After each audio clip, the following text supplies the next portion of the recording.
मोदी योगी जिंदाबाद, मोदी योगी जिंदाबाद, मोदी योगी। दीवारों के ऊपर जो खड़े हैं ये लोग भी, सभी लोग और करते हुए साथ बोलेंगे भारत माता की, भारत माता की, भारत माता की। जितने भी वरिष्ठ नेता हैं कृपया अपना स्थान ग्रहण कर लें। जय श्री राम। भारत माता की को प्राप्त हो रहा है। मैं इस अवसर पर आप सबको हृदय से बधाई देता हूं, अपनी शुभकामनाएं देता हूं। ये योजनाएं शाम को लौट जाएंगे। आपके द्वारा की गई अपेक्षा के अनुरूप आपके जनप्रतिनिधियों ने, माननीय सांसद, माननीय विधायकों ने जो परिश्रम किया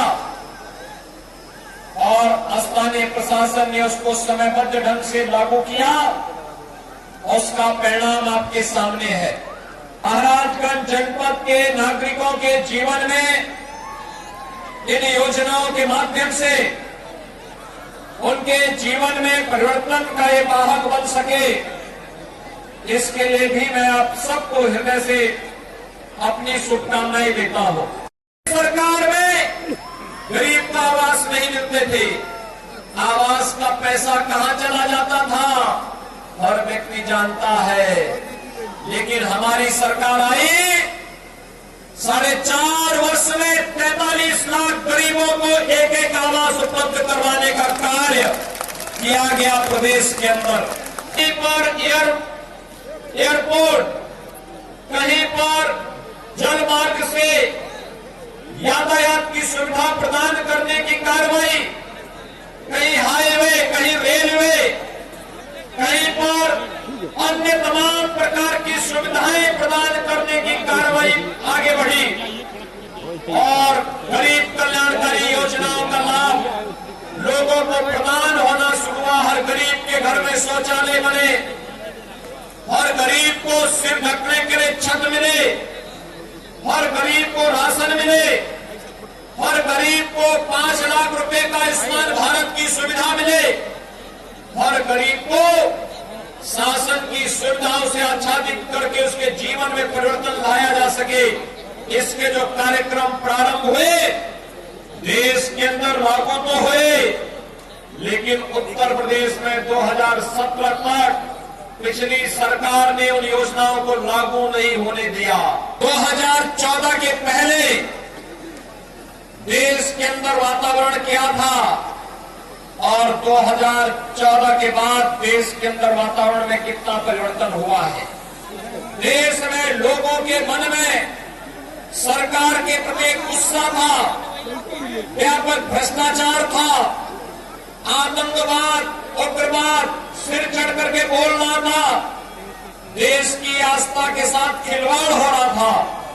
लेकिन 2014 के बाद प्रधानमंत्री मोदी जी के नेतृत्व में भारतीय जनता पार्टी की सरकार बनने के बाद देश के लोगों के मन में एक विश्वास जागृत हुआ। 2017 के पहले प्रदेश के अंदर क्यों नहीं होता था? कारण साफ था, गरीब का पैसा कहां जाता था?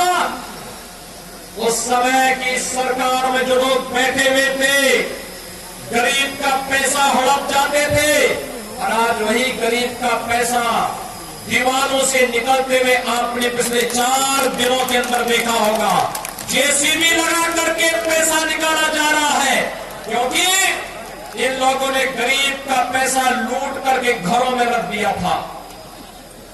ये गरीब को न मकान देते थे, न शौचालय की सुविधा देते थे, न स्वास्थ्य की 5 लाख रुपए की आयुष्मान भारत की सुविधा उपलब्ध कराते थे, न उपचार की व्यवस्था करते थे और न ही किसी भी प्रकार की अन्य सुविधा, न फ्री में राशन, न फ्री में वैक्सीन। इंसेफ्लाइटिस जैसी बीमारी से हजारों मौतें होती थी, लेकिन कोई पुरसा हाल नहीं था। जो कहा सो करके दिखाया है, चाहे वह गरीब कल्याणकारी योजनाओं का हो, हाईवे का हो या फिर स्वास्थ्य की सुविधाओं का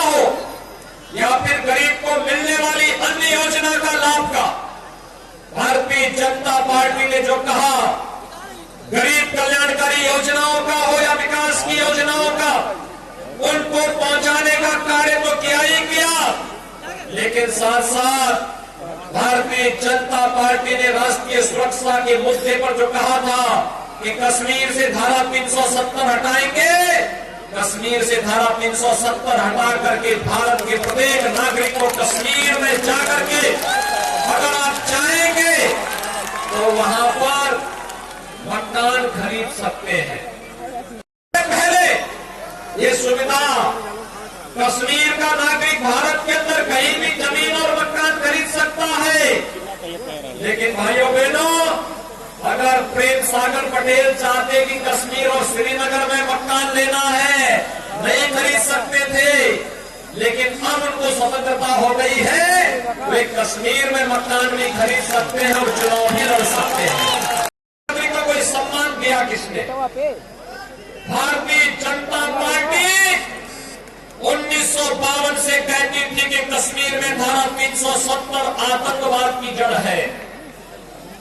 धारा 370 आतंकवाद की जड़ है और भारतीय जनता पार्टी इसके खिलाफ, भारतीय जनसंघ और भारतीय जनता पार्टी इसके खिलाफ लड़ती रही। कांग्रेस आतंकवाद की जड़ इस धारा 370 को परिमित पोषित करती रही, लेकिन जैसे ही मोदी जी को अवसर मिला, मोदी जी ने कश्मीर से धारा 370 को सदैव के लिए समाप्त कर दिया। इससे पहले के चुनाव जब आते थे, उन चुनाव में एक नारा गूंजता था, एक ही नारा गूंजता था कि रामलला हम आएंगे, मंदिर वही बनाएंगे। लेकिन मीडिया के लोग हम लोगों के चिढ़ाते हुए कहते थे कि हम ये तो बोलते हैं लेकिन तिथि नहीं बताएंगे। लेकिन भाइयों बहनों, हमने तिथि बताई नहीं। प्रधानमंत्री मोदी जी ने अयोध्या में भगवान राम के भव्य मंदिर निर्माण का शिलान्यास करके कार्य भी प्रारंभ कर दिया। व्यापारियों का अपहरण करने वाले, दंगाइयों को गला लगाने वाले, विकास की योजनाओं का बंदरबांट करने वाले, युवाओं के भविष्य के साथ खिलवाड़ करने वाले क्या आपके हितैषी हो सकते हैं? क्या प्रदेश के हितैषी हो सकते हैं? क्या समाजवादी पार्टी या उससे पहले ये बहुजन समाज पार्टी या उससे पहले कांग्रेस, इनकी तो यही पर पार्टी रही है। आज तो कोई प्रदेश में अराजकता नहीं पैदा कर सकता। आज सभी दंगाइयों को मालूम है, अगर दंगा करेंगे तो 7 पीढ़ियां भरपाई करते करते थक जाएंगी, नहीं फिर। और इसलिए दंगा नहीं होता है। पिछली सरकारों ने आस्था के साथ कितना खिलवाड़ किया था। पर्व और त्योहार आते थे, दंगा शुरू हो जाता था। पिछली सरकारों के समय में जन्माष्टमी हो, रामनवमी हो, दीपावली हो, विजयादशमी हो, कोई पर्व और त्योहार आता था, दंगे शुरू हो जाते थे। लेकिन आज तो दंगे नहीं हो रहे हैं। आज तो खुशहाली है, शांति और सौहार्दपूर्ण माहौल में पर्व और त्योहार मनाए जा रहे हैं। हर व्यक्ति सुरक्षित है, हर बहन और बेटी भी अपने आप को सुरक्षित महसूस कर रही है। इस सुरक्षा का वातावरण देने का कार्य अगर किसी ने किया, भारतीय जनता पार्टी की सरकार ने किया है। भाइयों बहनों, इससे पहले युवाओं के साथ क्या होता था? कोई युवा, कोई नौकरी का विज्ञापन निकलता था तो चाचा भी और भतीजा भी झोला लेकर के निकल पड़ते थे। महाभारत के सभी रस्ते झोला निकालकर निकलते थे, वसूली करने के लिए निकल पड़ते थे। इतना विवादित हो जाता था, किसी नौजवान को नौकरी नहीं मिल पाती थी। आज तो ऐसा नहीं है ना। आज तो नौकरी निकलती है। 4.5 लाख नौजवानों को अपने प्रदेश में सरकारी नौकरी दी। कानून व्यवस्था की स्थिति इतनी बेहतर बनाई, इतनी बेहतर बनाई कि जितने माफिया थे, इन माफियाओं से पहले दिन हमने कह दिया था कि प्रदेश की शांति और सौहार्द को बिगाड़ोगे, प्रदेश के गरीबों को, प्रदेश के व्यापारियों को लूटोगे तो तय कर लेना फिर तुम्हारे लिए कहां जगह होगी। प्रदेश सरकार के बुलडोजर को देखा है ना, और प्रदेश सरकार को बुलडोजर चलने से पीड़ा किसको होती है? समाजवादी पार्टी को, कांग्रेस को, बहुजन समाजवादी पार्टी को, क्योंकि यही तो इन माफिया और अपराधियों के सबसे बड़े सरपरस्त थे। चुनाव आ रहे, सभी माफिया एक बार अपना ठोर ठिकाना इन पार्टी में ढूंढते हुए दिखाई दे रहे हैं। आपको तय करना है, इन माफियाओं को भारतीय जनता पार्टी ही सही ढंग का रास्ता दिखा सकती है। इसलिए कर रही है क्योंकि पहले की सरकारें लूटती थी, पैसा भर भर कर अपने घरों में भरती थी। अब सरकार उसी पैसे का उपयोग करके विकास के कार्यों के लिए भी कर रही है, गरीब के मकान के लिए भी कर रही है, गरीब के शौचालय के लिए भी कर रही है, गरीब को मिलने वाली सुविधा के लिए भी कर रही है, गरीब के फ्री उपचार के लिए भी कर रही है और हर जनपद में सुविधा प्रदान करने के लिए भी कर रही है। महाराजगंज जनपद में भी हम लोग पीपीपी मोड़ पर एक मेडिकल कॉलेज की स्वीकृति दे चुके हैं। हम लोग पहले ही गोरखपुर में एम्स का उद्घाटन प्रधानमंत्री जी ने कर दिया है। देवरिया में मेडिकल कॉलेज प्रारंभ हो गया है। कुशीनगर में मेडिकल कॉलेज का निर्माण कार्य प्रारंभ हो गया है। सिद्धार्थनगर में मेडिकल कॉलेज बन गया है और अब महाराजगंज में भी मेडिकल कॉलेज के निर्माण के कार्य को सरकार ने अपनी स्वीकृति दे दी है। आज यहाँ पर देवी के स्थानों का, धार्मिक स्थानों का पुनरुद्धार करने, जीर्णोद्धार करने, सुंदरीकरण में पैसा खर्च हो रहा है। आस्था को सम्मान देने का कार्य हो रहा है और ये आस्था का सम्मान केवल भारतीय जनता पार्टी कर पाएगी। आज के इस अवसर पर बिना रुके, बिना टिके, बिना थके और बिना झुके 5 वर्ष तक हमारी सरकार ने और हमारे जनप्रतिनिधियों ने आपकी सेवा की। कार्य तेजी के साथ आगे बढ़ेगा। आप सबको मैं इसके लिए बधाई देता हूं।